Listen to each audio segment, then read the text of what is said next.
सबसे पहले तो मैं आपको धन्यवाद दूंगा समस्त ग्रामवासियों का, सारे नौजवानों का कि आपने मुझे आमंत्रित किया और अभी दूसरी बार लोकसभा का चुनाव जिताया आपने मुझे, चौथी बार राजस्थान की विधानसभा का चुनाव जिताया, 2 चुनाव मेरे पिताजी को जिताए और एक छोटे भाई को जिताए। कुल मिला के 9 बार आपने मेरे परिवार को जिताया और ये 15वां 16वां चुनाव है। जो एक पिछला चुनाव था, हमेशा इस गांव से, इस पूरे इलाके से जबरदस्त जन समर्थन आप लोगों ने मुझे दिया। 36 कौम का सहयोग मेरे साथ रहा। उसी का परिणाम है कि हनुमान बेनीवाल आज किसान कौम की मजबूत आवाज बनके देश की सबसे बड़ी पंचायत, राजस्थान की सड़कें हो या राजस्थान की सियासत हो, सब जगह आपके हक और अधिकार के लिए सबसे आगे खड़ा मिलता है। 36 कौम की लड़ाई लड़ता है। उस संघर्ष के साथ साथ नए नागौर, नए खींवसर के विकास की बात भी करता है।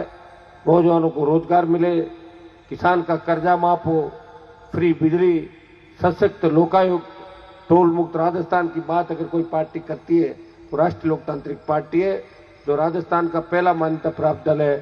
70 साल के संघर्ष के बाद आप लोगों का आशीर्वाद से कांग्रेस भारतीय जनता पार्टी के अलावा अगर तीसरी ताकत राजस्थान में खड़ी हुई, वो राष्ट्रीय लोकतांत्रिक पार्टी की ताकत थी, जिसे आप लोगों का आशीर्वाद से खड़ा किया। भाइयों, मैं चाहता कि 20 साल पहले मंत्री बन जाता, फिर पाड़ा बदल के मंत्री बनता, दिल्ली में मंत्री बन जाता, लेकिन मैंने कहा मैं मंत्री नहीं बनूंगा, मैं संतरी बन के आपकी सेवा करूंगा और मेरे भाइयों को सत्ता के सिंहासन पर लेके जाऊंगा। प्रयास का ही परिणाम है कि जहां लोग 50 आदमी इकट्ठा नहीं होते थे, वो हजारों लाखों की तादाद के अंदर आप एक आह्वान पे खड़े हो जाते हो। ये देश के अंदर कर्ज माफी का आंदोलन को जो हवा मिली, ये नागौर की हुंकार रैली और बाड़मेर की जो हुंकार रैलियां थी, उसके बाद मध्य प्रदेश में किसानों ने बड़ा आंदोलन किया और सीने पे गोलियां खाई और किसानों के कर्ज माफी का आंदोलन को हवा देश के अंदर दी।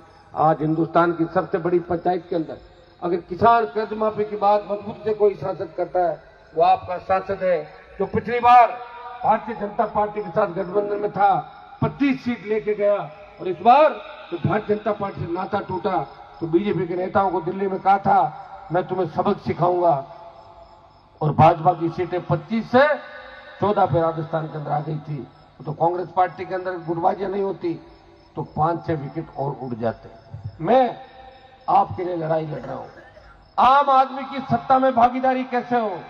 जब मैं 8 के अंदर यहां आया था, ये इलाका मुंडवा का पुराना इलाका है, तो नई खींवसर की सीट बनी और भाइयों, नया ट्रांसफार्मर लेने के लिए 10,000, 5,000, 20,000 की रिश्वत देनी पड़ती थी। आईएन ऑफिस के अंदर, थाने तहसील में जब गांव का गरीब आदमी जाता था, उसका कोई मान सम्मान नहीं था। मेरे 15, 16, 20 साल के संघर्ष का परिणाम ये हुआ कि मजाल है कोई थानेदार, तहसीलदार बिना वजह किसी आदमी की बेइज्जती कर दे। मजाल है कि भारी लवाजमे के बिना कोई गांव के अंदर पुलिस बल जाके किसी गरीब आदमी के साथ अन्याय कर दे, किसी दलित के साथ अन्याय कर दे, किसी किसान के साथ अन्याय कर दे। भ्रष्टाचार को खत्म करने का प्रयास किया।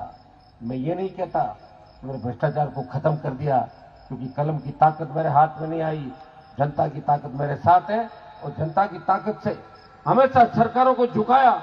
इस राजस्थान के नए नौजवानों को लड़ना सिखाया।